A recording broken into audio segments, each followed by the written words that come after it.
Hello दोस्तों, आप देख रहे हैं लर्न टू एजुकेशन। आज हम कर रहे हैं अपना math super series 4। Math super series का अपना पहला सवाल देखिएगा इस तरीके से, और बिल्कुल छोटी तरीके से विदाउट एक्स लेकर हो जाएगा। किसी वस्तु को 69 रुपए में बेचने के बजाय 78 रुपए में बेचने पर लाभ प्रतिशत 2 गुना हो जाएगा। यानी कि हमारा 69 रुपए में हमने वस्तु बेची और फिर बेची हमने 78 रुपए में बेची। सही है दोस्तों। जब दोनों में हमने बेची वस्तु, जितने की इसमें बेची, जितने का इस पर लाभ हुआ, अगर इसमें बेचते दुगने का लाभ होता। अब इस दोनों का अंतर कितना होगा दोस्तों? 9 रुपए।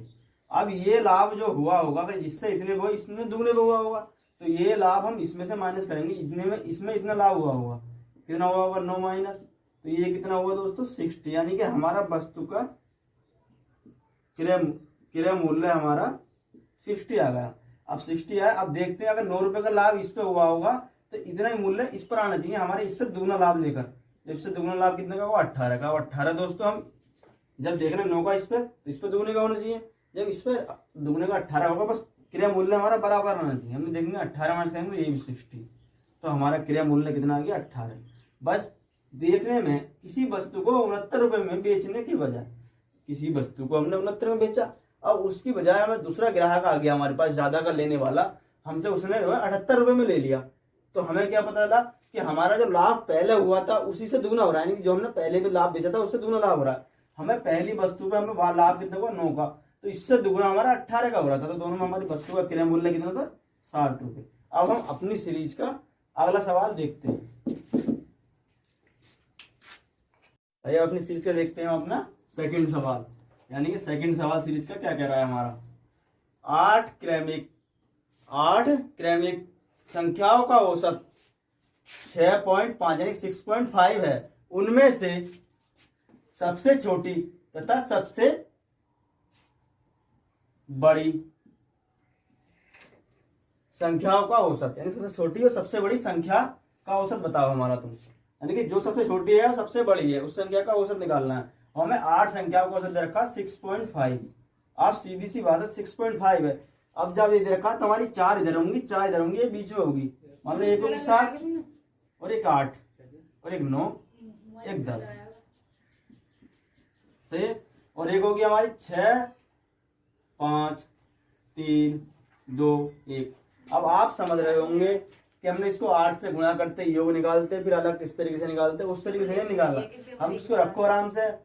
औसत हमेशा किसी भी संख्या का मिडिल नंबर होता है, बीच वाला बिल्कुल। तो हमारी 4 इसके इधर हो गई और 4 ही हमारे इधर हो गई। अब सबसे बड़ी हो गई हमारी ये हो गई हमारी संख्या सबसे बड़ी दोस्तों। सबसे बड़ी देखो सवाल होता हुआ हमारा, सबसे बड़ी ये हो गई और सबसे छोटी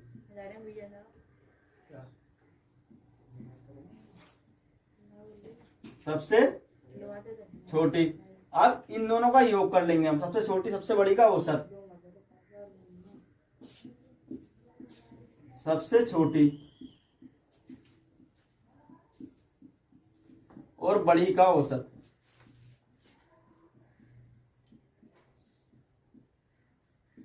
कितना आ रहा है हमारा? 2, 6, 5, 3, 2। दोस्तों हमारा कितना आ रहा है? हमारा हम देख पा रहे हैं कि 1, 2, 3, यहां पर 4 रह गई हमारी, तो ये छोटी संख्या आएगी हमारी 3। जब 3 आएगी तो 10 हमारी बड़ी हो गई और छोटी हो गई हमारी 4 को क्रम वाइज रहेंगे ना, क्रमागत नहीं। 6, 5, 4, 3 और ये कितना? 7, 8, 9, 10। तो हमारी कुल मिलाकर 4 ये हो गई और 4 ये 8 संख्या हो गई। सबसे छोटी हो गई 3, सबसे बड़ी हो गई दोस्तों 10। कुल योग हो गया इनका 13। अब 13 का दो संख्याएं हैं, इनका औसत निकालना है, हमें 2 से भाग करेंगे, हमारा आ जाएगा 6.5। ये आंसर आ जाएगा हमारा। अब हम देखते हैं अपनी सीरीज का अगला सवाल। आइए अब देखते हैं अपनी सीरीज का हम तीसरा सवाल। इसमें क्या हमारा? 2 समान आयतन वाले बेलनों के व्यास का अनुपात हमारा 3:2 के अनुपात में है, तो उनकी ऊंचाइयों का अनुपात निकालिए। अब बेलन के आयतन का क्या फॉर्मूला होता है दोस्तों? हमारा बेलन का आयतन। आयतन होता है हमारा पाई आर स्क्वायर और एच। अब देखते हैं हम पहले बेलन का आयतन होगा हमारा पाई R1 का स्क्वायर और H1, और सेकंड का होगा हमारा पाई R2 का स्क्वायर और H2, यानी कि हमारा पाई से पाई कट जाएगा। अब क्या होगा, ऊंचाइयों का अनुपात आएगा H1 अपॉन H2 हो जाएगा हमारा पाई R2 अपॉन R1 का स्क्वायर, दोनों का हमारा, इसका भी स्क्वायर आ जाएगा और इसका भी स्क्वायर आ जाएगा, यानी कि R2 अपॉन R1, यानी कि R2 अपॉन R1 का हमारा जो है स्क्वायर आ जाएगा। ये आ गया हमारा अनुपातिक फॉर्मूला। अब देखते हैं कि ये हमारा व्यास दे रखा है। व्यास है दोस्तों हमारा 3/2, यानी कि हम देख रहे हैं व्यास क्या होता है 2R1 अनुपात 2R2 है, जब हमारा अनुपात 2R1 अपॉन 2R2 का अनुपात है हमारा 3/2 है। अब इससे कट जाएगा तो R1 अनुपात R2 हो जाएगा हमारा अनुपात 3/2 दोस्तों, हमारा R1 और R2 का अनुपात। अब निकालना है हमें ऊंचाई का अनुपात, तो H1 अपॉन H2, यानी कि हम देख पा रहे हैं, इसको लिखते हैं इधर को, ये तो हो गया हमारा 3/2, तो ये हो गया हमारा R1 अनुपात R2 बराबर कितना हो गया हमारा 3/2, जैसे हमने बताया था अभी वीडियो में। देखो अब देखते हैं हम H1 अपॉन H2, तो R2 का मान कितना है हमारा, R2 का मान है 2 और R1 का मान है 3, इसका स्क्वायर। ये दोस्तों कितना होगा 4/9, यानी कि H1 अनुपात H2 हो गया हमारा 4/9। ये हमारा दोस्तों आंसर हुआ। अब हम देखते हैं अगला सवाल। अब देखते हैं अपने सीरीज का चौथा सवाल क्या कह रहा है। दो संख्याओं का योग 36 है तथा उसके HCF तथा LCM क्रम से 3 और 5 हैं, यानी कि दो संख्याओं का LCM योग हमारा 36 है और उसका HCF महत्तम समावर्तक तथा लघुत्तम समावर्तक 3 और 105 है, उन दोनों संख्याओं के व्युत्क्रमों का योग। दोस्तों हम देखते हैं कि ये सवाल तुम्हें बहुत नॉर्मली कुछ भी लग रहा, नॉर्मल लग रहा होगा, बट ये जो सवाल है हमारा टीचिंग एग्जाम में आता है।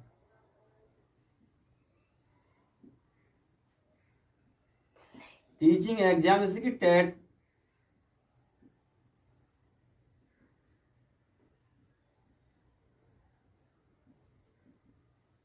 और सुपर टेट और हमारा सी टेट, इन एग्जाम में ज्यादातर ये क्वेश्चन पूछा जाता है, इसलिए मैंने सीरीज में रखा है सवाल। अब हम इसको देखते हैं कि दो संख्याएं हमारी, मान लो x और y, इनका योग कितना 36। अब आपने एक फॉर्मूला देखा होगा, पहली संख्या क्रॉस पहली संख्या गुणा दूसरी संख्या बराबर क्या होता है हमारा HCF क्रॉस LCM।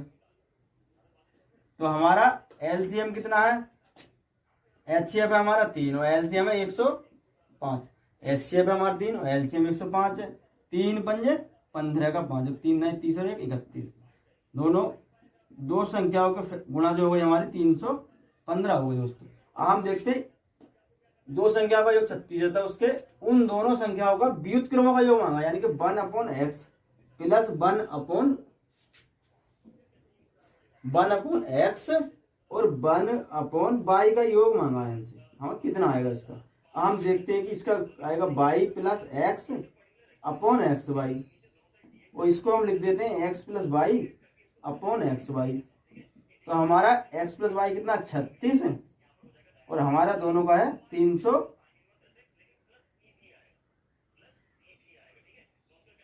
x गुणा वाई है दोस्तों 315, 3 से काट देंगे, 3 का ना 3 0, 3 पंजे 15 और 3 का ना 3 3 दूनी 6 हमारा। तो अब देखते हैं किस से कट जाएगा हमारा, 3 तिया 9 और 3 पंजे 15 और 3 चौक 12। ये आ गया दोस्तों हमारा 4/35 और ये आ गया हमारा आंसर। आप देखते हैं दोस्तों अपनी सीरीज का नेक्स्ट सवाल। अपनी सीरीज का अगला 5वां सवाल देखते हैं। बहुत अच्छा और एग्जाम से चुना हुआ सवाल है, ज्यादातर पूछा जाता है। एक वर्ग के आंतरिक वृत्त और बाहरी वृत्त के क्षेत्रफलों का अनुपात क्या होगा? यानी कि हमारा आंतरिक वृत्त और बाहरी वृत्त क्या बनाया, पहले हमने वर्ग बनाए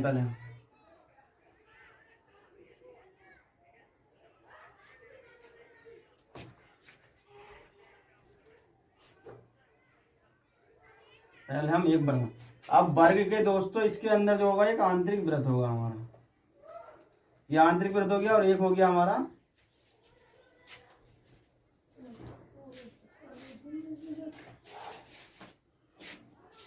एक होगा दोस्तों हमारा बाहरी वृत्त। अब इन दोनों का अनुपात पूछा है, सही है। अब एक इसमें ना तो किसी की भुजा दे रखी, अब एक काम कर लेते हैं, हम इस वर्ग की भुजा मान लेते हैं 4। जब 4 भुजा है तो दोस्तों पूरा विकर्ण कितना आएगा इसका? जब 4 है तो आंतरिक वृत्त की त्रिज्या आ जाएगी 2, आंतरिक वृत्त की 2 आ जाएगी। तो हम पूरे वर्ग से बाहर इसका विकर्ण निकालेंगे, वर्ग का विकर्ण, तो यह आएगा भुजा √2, यानी कि 2√2 हो जाएगी हमारी बाहरी वृत्त। आंतरिक वृत्त की त्रिज्या,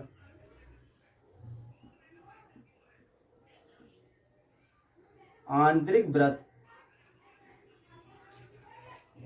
की त्रिज्या तो कितनी है हमारी?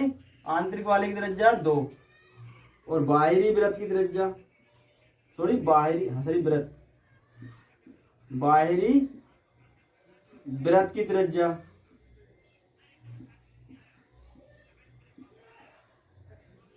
बाहरी वृत्त की त्रिज्या आ गई दोस्तों हमारी 2√, ये हमारी कितनी आ गई दोस्तों?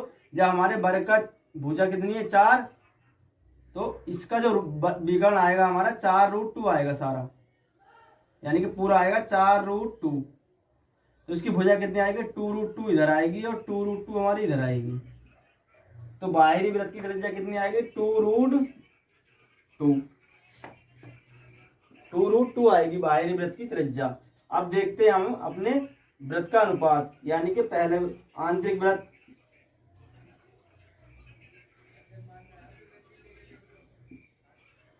आंतरिक वृत्त का क्षेत्रफल बराबर बाहरी वृत्त का क्षेत्र, आंतरिक वृत्त का क्षेत्रफल बराबर बाहरी वृत्त का क्षेत्रफल। तो आंतरिक वृत्त का क्षेत्रफल क्या होगा दोस्तों? हमारा वृत्त का क्षेत्रफल होता है हमारा πr², यानी कि r1 मान लिया हम, तो r1 का स्क्वायर, और बाहरी का हो गया πr² पाई से पाई कट जाएगा। r1 कितना है दोस्तों हमारा? यानी कि आंतरिक वृत्त की त्रिज्या 2, तो हमारा ये हो गया 2 का स्क्वायर, और बाहरी वृत्त की त्रिज्या कितनी है? पूरे आए थे हमारा वृत्त के व्यास 4√2, और हमारे आदि आए थे 2√2 का स्क्वायर।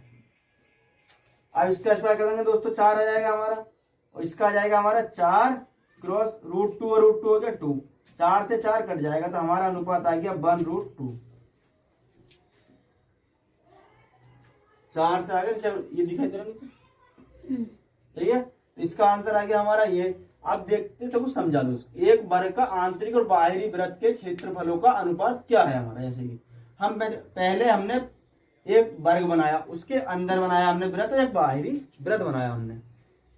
जब हमने इसको देखा कि हमने वर्ग की त्रिज्या 4 मान ली हमने, यानी कि हमने वर्ग की त्रिज्या हमने 4 मानी थी। जब 4 मानी थी हमने तो 4 आ गई है, तो आंतरिक की कितनी आ गई 2, और जब आंतरिक की तो 2 आ गई हमारी, आधी हो गई इसकी, विकर्ण निकाला इसका, तो इसका कितना हो गया 2√2। जब हमारा दोस्तों 2√2 हो गया, तो बाहरी पूरा विकर्ण कितना गया 4√2, तो हमारी बाहर वाले वृत्त की आधी आधी हो गई, 2√2 और 2√2। हमने कितने हो गए? आंतरिक वृत्त की त्रिज्या 2 आ गई, और बाहरी वृत्त की त्रिज्या आ गई 2√2। अब आंतरिक वृत्त का क्षेत्रफल बाहरी वृत्त के क्षेत्रफल का अनुपात निकालना है, πr1 का स्क्वायर r2 का स्क्वायर, r1 है 2 और r2 है 2√2 का स्क्वायर। तो r1 कितना 2 का स्क्वायर 4, और 2√2 का होगी 4 गुणा के 2, यानी कि 4 से 4 कट गया, और 1/2। और अब देखते हैं अपनी सीरीज का, अब देखते हैं दोस्तों नेक्स्ट सवाल। जो हमारा आने वाला बहुत अच्छा सवाल है नेक्स्ट दोस्तों। अब देखते हैं अपनी सीरीज का हम छठे नंबर सवाल। कितने 1/6 मिलकर 125/3 होंगे, यानी कि 125/3 होंगे के बराबर होते हैं। यानी कितने 1/6 को हमें मिलाना पड़ेगा और 1/25 के बराबर होंगे। तो हम क्या करेंगे, 125/3 को हम 1/6 से डिवाइड करेंगे तो कितना हो जाएगा, ये पलट जाएगा, ऊपर हो जाएगा, ये हो गया दोस्तों हमारा 125/3। जब ये पलटेगा तो ये हो जाएगा 6/1 हो जाएगा हमारा। तो 3 दूनी 6 और 125 दूनी 250, 25 दूनी पता नहीं 250 होंगे। यानी कि 1/6 मिलकर 125 के बराबर कितने होंगे, 250। 1/6 को हमें लेना पड़ेगा जब हमारे 125/3 के बराबर होंगे। सही है। अब देखते हैं अगला सवाल, 7वां सवाल। 1/2 की घात -2 के बराबर है। हम दोस्तों देखते हैं कि 1/2 को हम अगर -1/1/2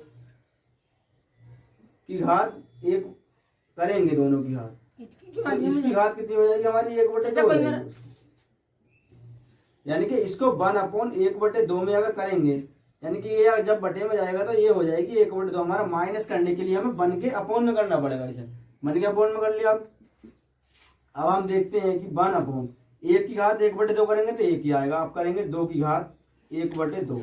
जब दोस्तों 2 की घात 1/2 करेंगे तो हम देखते हैं कि √2 क्या होता है हमारा, ये हो गया √2। सही है। √2 होता है हमारा 2 की घात 1/2। सही है। तो यहाँ ये किसका मान होगा, √2 का, यानी कि ये इस पर रूट लग जाएगा, हमारा रूट लग गया क्योंकि 1/2 घात पर हमारा रूट लग जाता है। 1/2 रूट हो गया, इसका मल्टीप्लाई हो जाएगा। तो हमारा आंसर कितना आएगा, √2। इस सवाल को एक बार और देख लो। 1/2 हो गया हमारा दोस्तों, आराम के साथ। ज्यादा भारी सवाल नहीं है, बस छोटा है, थोड़ा सा आ जाता है ज्यादातर एग्जाम में। और हम इसको बहुत सॉफ्ट और हल्का समझते हैं कि ये सवाल एग्जाम में नहीं आएगा, फिर भी इस गलती को ना समझते हैं, सवाल को समझते हैं दोबारा। 1/2 की पावर -1/2 के बराबर है। जब बराबर है दोस्तों तो 1 यानी कि 1 में करेंगे तो इस घात हमारा जो पावर का है घात का हमारा माइनस खत्म हो जाएगा। 1/2 की घात 1/2 यानी कि 1/2 की घात 1/2 1/1। अब तुमने देखा होगा किसी की जिस संख्या पर रूट होगा तो रूट की घात जो लगती है हमारी, मान लो 1/2 लगती है। जैसे कि 3 की घात अब हो जाएगी हमारी 1/2। तो हमारा क्या हो गया, √2 का मान हो गया। √2 हमारा जब ये ऊपर आएगा बटे में है इसका लेकर के, तो हमारा आ जाएगा √2। तो इसका आंसर आ गया √2। दोस्तों आज के लिए इतना ही। अब इस सीरीज को देखिएगा, लाइक कीजिएगा, सब्सक्राइब कीजिएगा और वीडियो देखने के लिए धन्यवाद दोस्तों।